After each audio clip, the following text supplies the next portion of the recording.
Afternoon. Hopefully, everyone is enjoying their Sunday. Um, Before I go forward, let this be a disclaimer that this topic will include topics that are themes that are not suited for children. It is going to be an intense, I guess, one-sided discussion. So, 21 years ago, um, I was a child, a young teenager, and I'd started a new school. Went from a public school to a private school. And not only was I starting a new day, starting a new thing in a new school, but my mother was supposed to be starting something new with her work. Um, the day before yesterday, as far as 21 years back goes, my mother had an interview in the World Trade Center. I'm not sure what floor she was on. I think she was on the 81st floor for that interview. And the day after, we had gone to New York City. Now, where I'm from, where I grew up, New York City is not far away from my city. It's literally like a 5-10 minute train ride. It's really not that far away. And the World Trade Center stop is the stop you get off at if you're coming. Well, there's one or two stops. You have 33rd Street and you have a World Trade Center stop. As far as last destinations into New York from Jersey, obviously we got off at World Trade Center. Now, around this whole time, before that, my mother had been taking me to Lower Manhattan. Now, for people, like I said, because it's Jersey City, it's so close to New York City, going to and from is no big a deal. Um, we would go quite often for Christmas lights, for the Thanksgiving Day parade. At least once a year, my mother would take me and my sister to the Bronx Zoo or the New York Aquarium. And this particular summer, we spent a lot of time in South Street Seaport. There was a Fleet Week that had gone on for quite longer than a week, in which they brought over wooden ships, which was really cool to see. I don't know if anyone remembers around that time, but there were also these a series of cows that were posted all over Manhattan, and they all had different gimmicks on them. The "Don't Cry Over Spilt Milk" cow, the surfer cow. There was a bunch of cows that were just posted around at least Lower Manhattan where we were, and we took a picture around with a lot of them. And but this particular day, I had started a new school, and my mother says it happened on a Sunday that we went. I remember it happening on a Monday, if just because I was still in my school uniform and I was taken aback that we were taking this journey on a school day. Um, I figured we had school. I had school the next day. It was a big thing for my mother to be taking us out that day. Either way, we ended up in Lower Manhattan. From how my mother explained it, she wants to get her feel of going around the area in which and from she had to go, especially since she's supposed to be starting a job in this area. Walked around Lower Manhattan, and then we ended it by walking past the World Trade Center, and we walked past Tower Two, the South Tower. Um, I can remember walking up close to Tower Two. Now I don't know how many people remember the towers, but they had these steel metal beams on the outside, and they just ran straight up the buildings. No grooves, no cuts. They just went straight up the building. And as a child, I distinctly remember two different thoughts as I stood against this beam and looked straight up into the sky. The first thought was remembering. Oh, I don't remember how old I was when this happened, but my mother had taken us to the World Trade Center prior to this when I was much younger, and we were up at the 80 something floors. I can remember seeing outside the window and looking out at the big horizon, and as a young child thinking Disney World's out there somewhere. If only I could look far enough.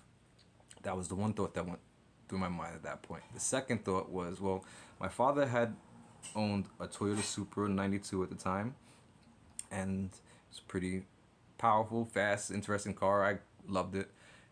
And the first thing that came to mind when as I looked up that steel metal beam was, I wonder how long it would take for my father, if he could just drive straight up, how long would it take for him to get from bottom to top? Silly, whatever, thoughts, whatever. And as I walk away from the building with these thoughts in my head, I turn to my mother and ask her, are we the greatest country in the world? I don't know if I was expecting a yes or a no. In fact, I don't think I was expecting a yes in particular. I expected what I received, that we're great in some ways and not so much in other ways, which was a fair statement. And I remember there being some Amish folks that were walking into the building. I might have had questions about the Amish folks. My mother would better know what questions they were. I don't remember all those questions. Um, so 21 years from today,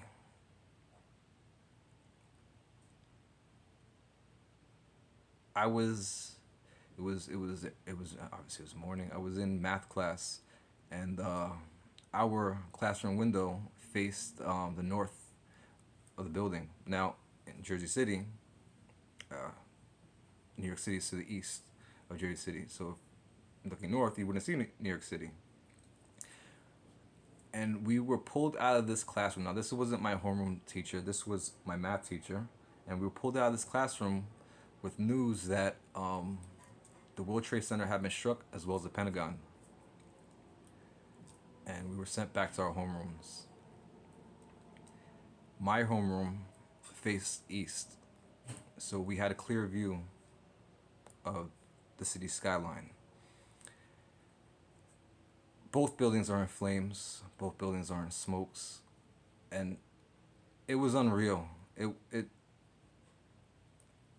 I can remember thinking to myself, "We're America. We could get through this.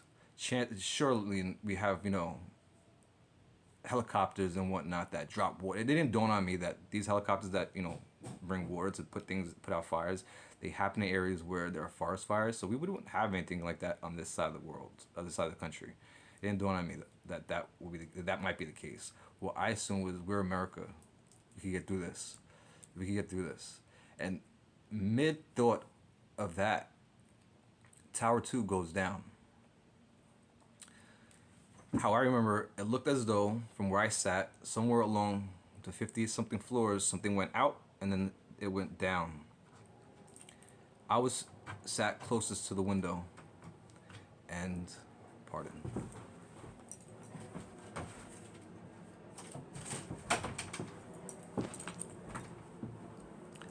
I sat closest to the window,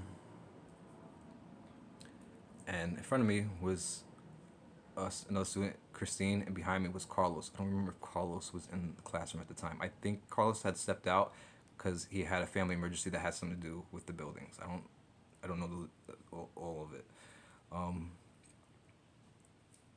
as Tower Two fell, I heard a scream behind me, but it didn't sound as though it came from behind me. It sounded as though it came from way, way distant, some far, so far away that it was. It wasn't. The girl was maybe one row over and a couple seats down. China. She started screaming, and it kind of snapped me out of my reverie, staring at these towers to look at her and see if she was okay. And then back to by the time I looked back, Tower Two was gone, and we were being ushered out of the classroom. And a couple of years ago, I had stated that 9/11 created ripples of effect.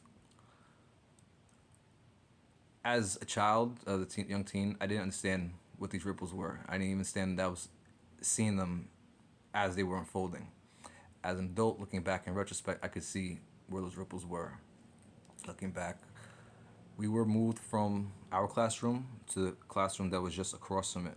And this classroom, this homeroom teacher was the one who got us involved with debates and politics and voicing our what we felt and whatnot about what was going on. And while my class, who had witnessed the tower, at least Tower Two, go down,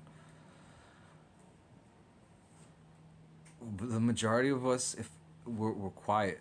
We weren't as we weren't. I don't mean to, when I say this, I don't mean it to sound disrespectful to the kids that were in that other classroom. So if you guys are ever watching this video, I have no disrespect towards you, but there was excitement in that room. The other class was excited. They didn't see what happened. They only heard what happened. They heard Tower Two went down, so they're very excited. And with my class, we weren't as excited. We were very quiet. We were still. I think we were still in shock. Um, I remember this kid, Corey. and this I think his name was Paul. Was it Paul? It wasn't the Paul from my class. It was the one from the other class. I remember going on and on and on about which military branch would end up in this fight. If it would be Marines or then send the SEALs, and this was their topic. Which branch of military is going out there? We had nothing to add. I had nothing to add. I didn't know how to. I didn't know what to think of it. I didn't know how to process it. It still doesn't make sense that any of it had to happen. By the time my mother came to get me, the streets in the area were crowded with people. It was mayhem. Not in a mayhem of rioting and looting and that, but it was just so many people out walking. Because where I was, it was right around the block from another high school, a big high school at that. I don't know if maybe their students had gotten out and were wilding too, but by the time I had gone out, got picked up for my mother, things had shit had hit the fan.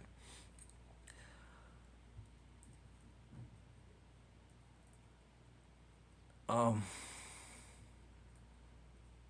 I remember the next couple of weeks, Jersey City looked very gray, and I mean it's in a almost English London gray way.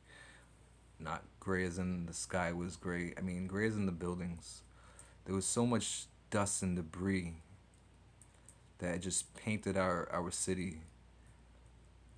And the chilling part, I think the most chilling of it all. Oh, I don't know if this is the most, but one thing that stood out, we're seeing cars that were getting an accumulation of parking tickets from the parking authority, because those motherfuckers just love passing out. Pardon my French, just love passing out tickets and whatnot. And eventually, a ticket would turn to a boot on the car because the parking authority never drew the conclusion that those owners were never coming back for those cars. I remember my mother trying to call fire stations and police stations and whoever would hear, whoever would listen, whoever she could get to, check the tunnels, check the tunnels, check the tunnels. What tunnels she's talking about are the subway tunnels that lead from Jersey City into the World Trade Center. Check the tunnels, check the tunnels, check the tunnels. A train could have gone through there as the buildings were coming down. Check the tunnels, please check the tunnels, please check the tunnels. Before she eventually got a response that they couldn't. That all the things that come down that went into the basement of the World Trade Center, all those basement levels, well, it flooded into the PAT train and other train stations. And what was, I don't know how true it was, but what was guessed, what was perceived was that had they went down and unplugged, saved those people that were in the tunnels, they would have created such a vacuum in that space that all the dust and debris would have come down, went through the tunnels, and blew out from the Jersey City side of things. I don't know how true that is, but with that in mind, there's people who passed away in those subways, probably not even mentioned in on the memorial that sits there in Manhattan now, and they passed away just to keep the city plugged from debris getting into it.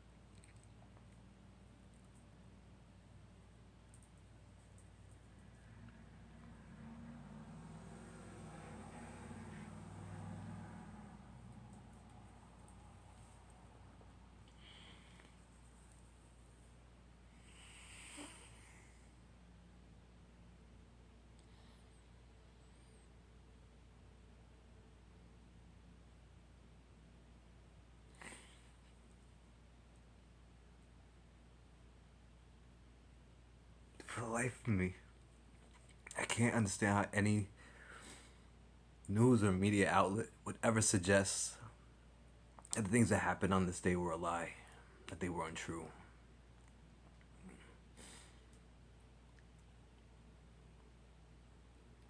I remember watching a MrBallen video last year, and the man tells great stories, and he told a story that was from the first personal perspective of someone who was, I think, on the 84th floor when building one was struck and managed to make it out alive.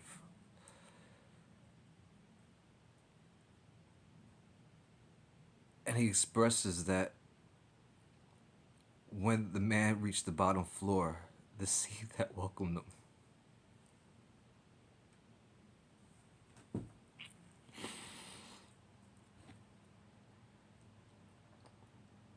At least 50 something bodies that had jumped from windows, from rooftops, that were splattered around the atrium, around the plaza, around the sidewalk, blood splattered on the glass.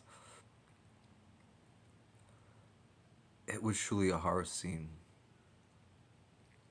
And they played this on any channel that they could, on and on and on and on and on and on. And replayed it and replayed it and replayed it, and there's no forgetting. There's no forgetting it. I still can't understand how a news team, to make one person look bad, could say that these things didn't happen.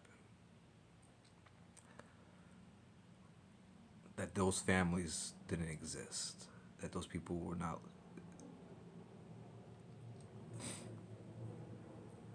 For those of you who have lost loved ones on 9/11,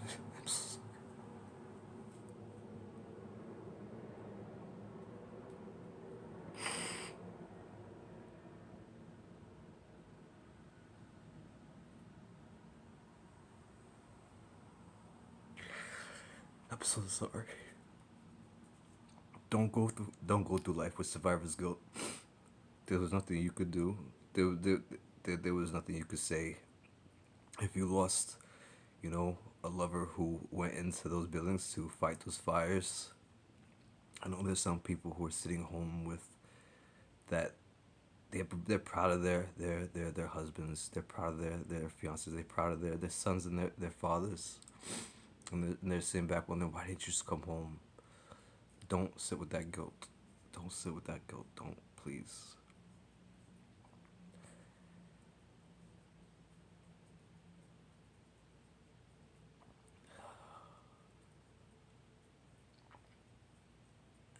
Yesterday, I want to go to Bower Street Park in Jersey City. Y'all might not know what Bower Street Park is, and for folks who are from Jersey City, you will know what Bower Street Park is, and y'all know what it means. There's a couple of parks in Jersey City, well, many of them that overlook the New York City skyline.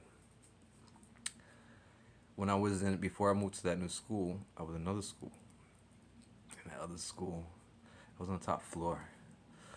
So whenever we looked out into the window, and the skyline was there, you could see the top of the buildings. And let's say it was a foggy day, or like a really cloudy day, you would see the top of the Twin Towers, and you would see fog, and you would see what was underneath.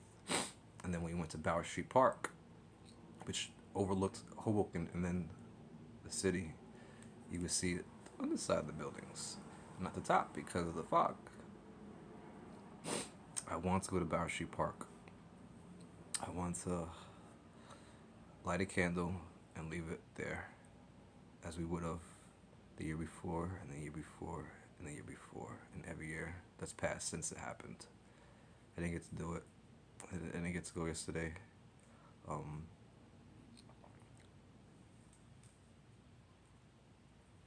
Nevertheless, to those who remember the day, to those who survived this, those who are left behind from families,